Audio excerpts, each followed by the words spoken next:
Hello, and thanks for joining us at Sports Psych Mike. My name is Mike Hatfield, and today we're going to talk about why successful athletes, successful people think differently.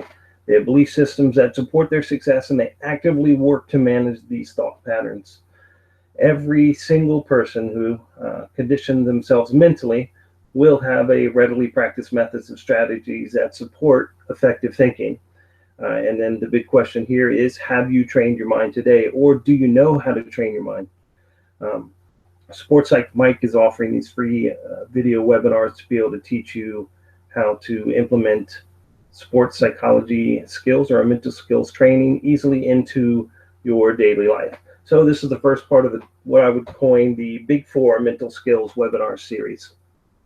Here's a little bit about me. If you want to know more, you can go to the website Sports Psych Mike. I'm not going to waste a whole lot of time on this today.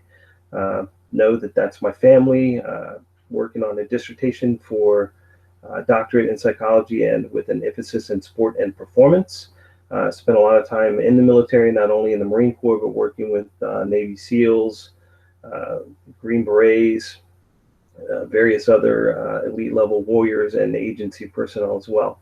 And then I played soccer and ran track in college. And I coached a variety of sports, but the emphasis in my coaching career was on soccer. So what do you think of when you think of mental skills? Typically, we forget about the psychological aspect of life, not just sport, until something goes wrong. And then we talk about how messed up that person is or how they can't handle anxiety, etc. I want to talk about things more from a prevention standpoint. But here's the net that I've come across in 30-some years of working with athletes, business people, and people in general, that it is far easier for the average person to complain and make excuses than it is to actually take action. However, this choice, and the choice is emphasized here in red, the choice is always up to you to make. So, have you trained your mind today? And maybe you have, maybe you haven't, but definitely you will have after this activity. So when we're talking about sports psychology, it means a lot of different things, and these are just a handful of the very aspects, skills, and or competencies that could be taught when it comes to sports psychology. We're only going to cover the big four in this mini series to begin with. Today, we're only going to focus on the thought portion of it. So here's a warm-up if you so choose. Hopefully you've got a pen or a pencil and a piece of paper. And what I want you to do is you can press pause, but take 60 seconds or however long it's going to take you and say the alphabet backwards. Good luck with that. Welcome back. Now, all I want you to do is write down your initial thoughts, whatever they are at this particular moment, raw, uncensored, free flow writing for about 15 or 20 seconds, and write those things down. So now we're going to teach you how to be able to take a few mental reps, if you will. Just like working out, you're not going to be able to get stronger by sitting on the couch or even watching a webinar series or reading a book. Mental fitness isn't going to grow. If you only watch this video today, you're going to have to take a specific plan of action and put it into place and make sure that you're taking the right steps to get mental reps on a regular basis. So I want you to think of the brain as a muscle. The more you work it, the stronger you're going to get. But you do need to work yourself to fatigue. So every time that you work, you need to push yourself a little bit further than your comfort zone so that when your brain is working hard, it's connecting these new neural pathways, which is out there quite a bit in the interweb world. And over time, you're actually going to become smarter. So excellent physical fitness doesn't come just from 1 or 2 days in the gym. You've got to make sacrifices, and you've got to get up early or stay late or sacrifice going out to the club, whatever it is that you are doing. If it's important enough to you, then you're going to find the time to be able to work out. But it's not going to happen easily. You've got to dedicate yourself to doing it. So this particular program that we put together focuses more on the prevention aspect. We don't want to wait until it's too late, like in the picture from earlier. We want to make sure that you have the steps in place, that you understand these life skills. They're going to make you a happier, healthier, higher performing athlete that can hopefully you can meet your optimal level of performance. So let's jump right into it. Step one, or number one, how thoughts affect our performance. There are these things in our lives, and we're going to call them events. And then, no matter what the event is, we have thoughts about these events that are based on our particular interpretation and perception of that said event.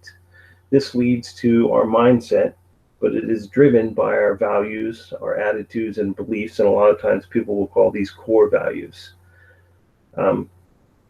Depending on the mindset that you have and the thoughts that you have about the event, then it drives some sort of a response. The response can either be an emotional one, you're getting angry, you're getting sad, or it can be a physiological one, maybe one that you can't even control, and it's going to affect your performance, and it's ultimately going to affect your life.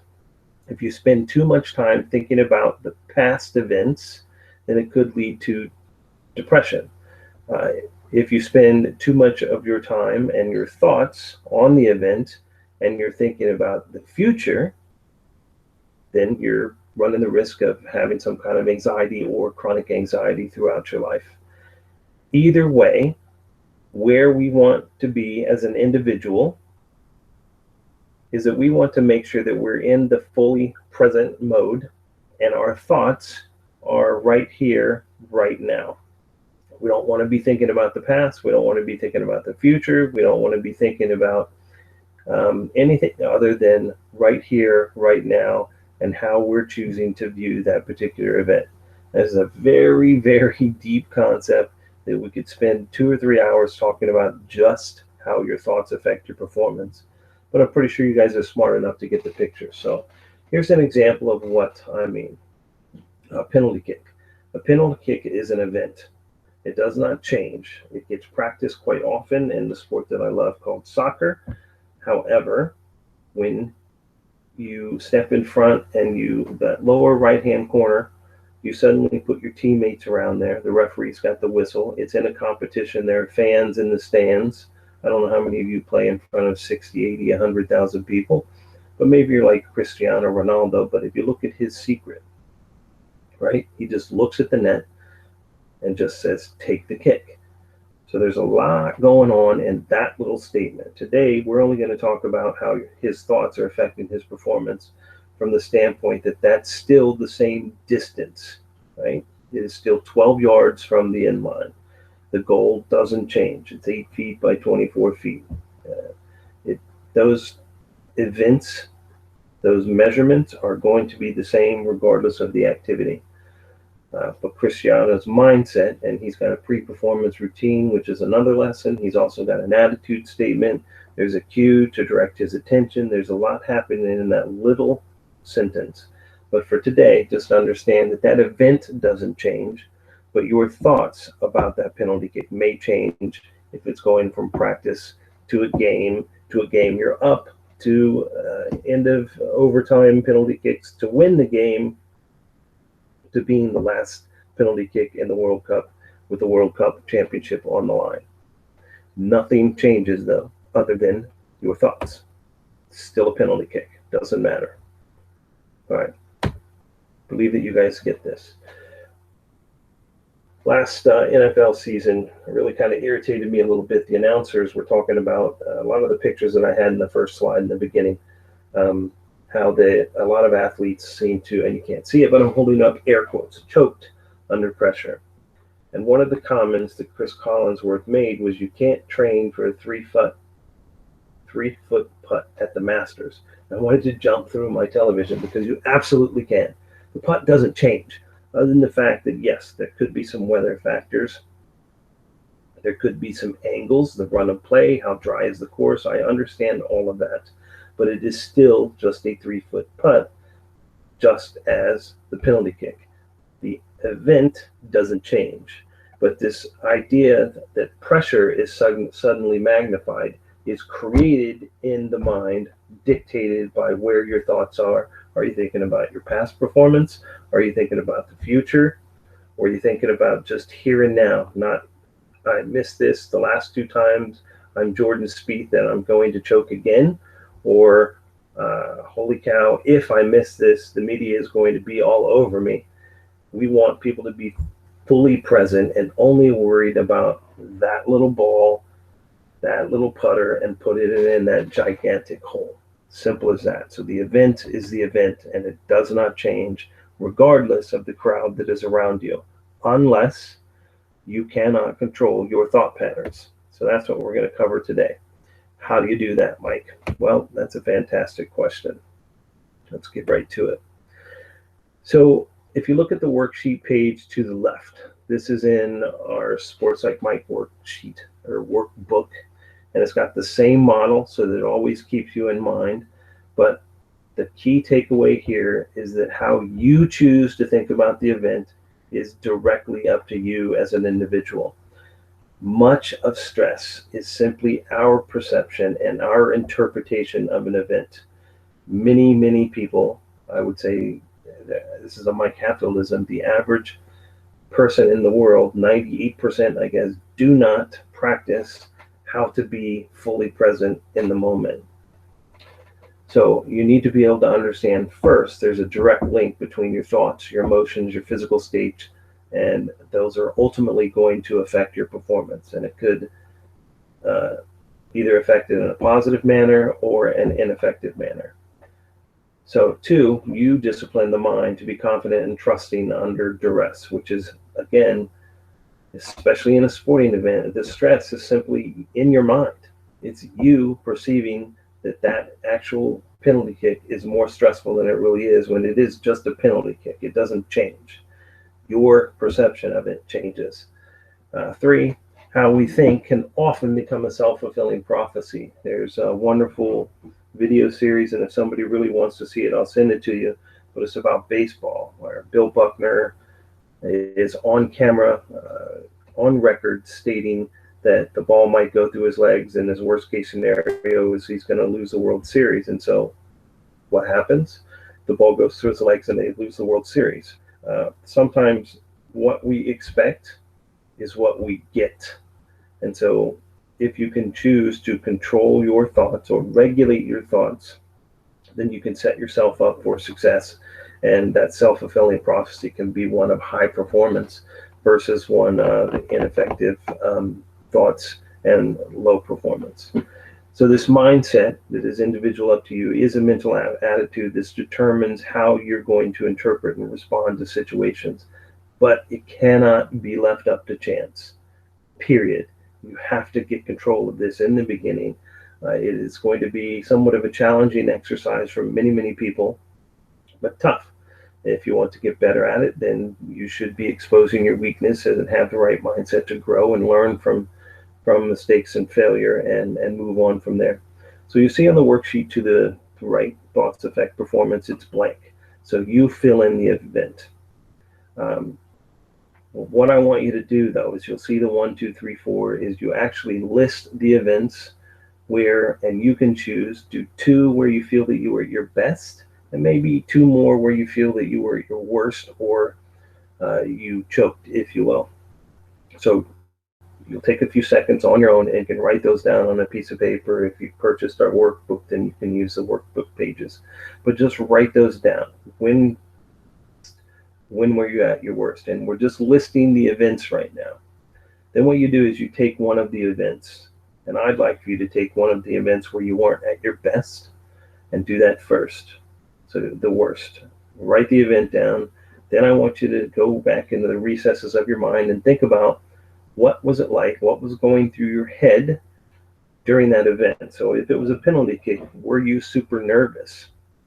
Were you thinking, oh my God, don't miss, don't miss, don't miss, don't miss, don't miss? And so what was your mindset? You can even write down, you don't need to get deep into what your values, your attitudes, and your beliefs are right now, but you can summarize what your mindset was, that you were thinking more about not missing than you were making that, regardless of the fact that you practice it at the end of every single practice.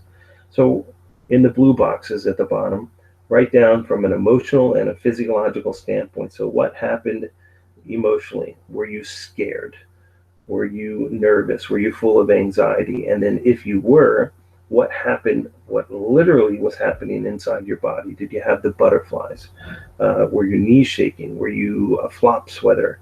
Were you visibly shaking to where and this happened with a young athlete of mine, where the coach told me that the goalkeeper could see the kid shaking from 15 yards away as he was getting ready to take the kick. So that's pretty easy to have confidence as a keeper when the guy taking the kick is displaying that kind of behavior. So this is important because if you can recognize what happens to your body from a physiological standpoint before it becomes too late, then you can put an effective thought process in place. We're going to talk about P3 thinking in a different video webinar. You can put that in place and be able to stop or prevent and refocus and bring your attention back to the present moment, the here and now for the activity. So to expand on that, after you write down what your thoughts are, it's a key part of that thoughts affect performance model, is that I want you to also complete this worksheet, and specifically, where was your attention? What were you thinking about? And a lot of times, what we're thinking about is those ineffective thoughts. Our focus is on the don't miss, which becomes a self-fulfilling prophecy, and quite possibly you miss. And it can, in turn, affect your energy level, excuse me, which can bring you down. And stress, anxiety, depression are energy sappers. They will literally pull the life force out of your body and exhaust you. So we want to teach you how to have more effective thinking. So how do you rise above the competition? And yes, this is one of my favorite players that I've had the pleasure of working with. And one of the ways is you can purchase the workbook that's going to have not only the thoughts affect performance, the TAP model for short acronym if you want, but it's got 50 power-packed pages of real worksheets that you can fill out that we have used over many, many years. I've stolen from some of the best people in the world that have written books, whether it's Anson Durant or Mike Krzyzewski or Pat Summitt, who is big in sports psychology world. Or I've used these with teams over the past 20 or 30 years, as well as some of the finest warriors in the world, and Navy SEALs and other realms, if you will. So this workbook is a culmination of the trial and error and success and failures of teaching people how to implement the mental skills strategies into their daily life. What you'll get with the workbook is listed here. You're going to get of course, the how thoughts affect performance pages. Then it's going to teach you how to drill down into your core values, which set up your mindset. It will help you identify what you do and do not control in your life, how to direct your attention for what is important now. It will teach you effective thinking. Quite possibly, we will talk about what is called P3 thinking. It will teach you the magic elixir, which is deliberate or diaphragmatic breathing. You'll walk away understanding what a refocus routine is, and then overall how to combat stress. And then there's a bonus section for those of you that are involved in a team sport, which most people are, even if it's an individual sport such as tennis or track. You still roll up to a team somehow. So, or for you coaches, there are also going to be pre-performance routine worksheets. There will be a detailed script worksheets for how to create a very powerful imagery script, how to create a personal brand, and a couple of other activities in there. Just purchase it and you'll be able to benefit from all of the power pack pages there. So where can you get that? You can simply go to the Facebook and type in Sports Psych Mike. Or you could copy, well, you probably can't copy and paste this link, but Sports Psych Mike is a Facebook page, and you can purchase the PDF right from PayHip or go to our external website at sportspsychmike.com to purchase there as well. If you have any questions, whether you do or do not purchase it or about this video webinar today, simply email me at mike@sportspsychmike.com, and I'm more than happy to answer any questions. If you purchase the workbook, then it's going to allow you to be in what I'm calling an open source Facebook page, where you can join with other individuals that are using the workbook and learn from their success and failures as well. Anybody that's interested in business, sports psychology is not just for sport, it is also for business. You can go to our website to learn about more information. I'm not going to cover this a whole lot today. Just know that if you want to increase your employee productivity, then sports psychology skills is all about enhancing performance. And whether the performance is on the athletic field or in the business realm or even at home, we can help with that.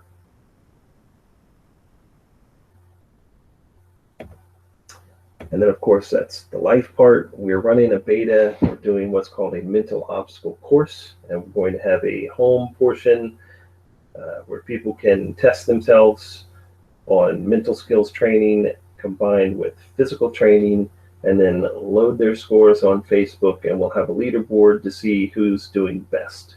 We'll also have a couple of measures in place to be able to track yourself.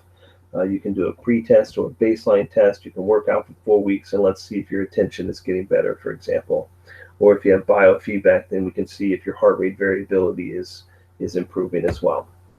So this is some whiffing. Again, what is in it for you? I want to repeat, sports psychology is not just for sport. It's also for business and for life.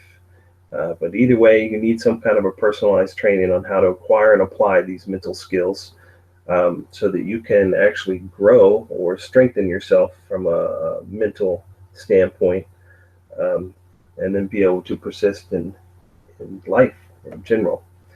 So here's our information again, the website. It's not hard to forget, I think, or remember, sportspsychmike.com. The email is mike@sportspsychmike.com, and then you can see the phone number. If you have any questions, feel free to give me a call. Other than that, thank you for your time today. I appreciate it, and I look forward to rolling out session number 2 with you soon. Have a great day, folks.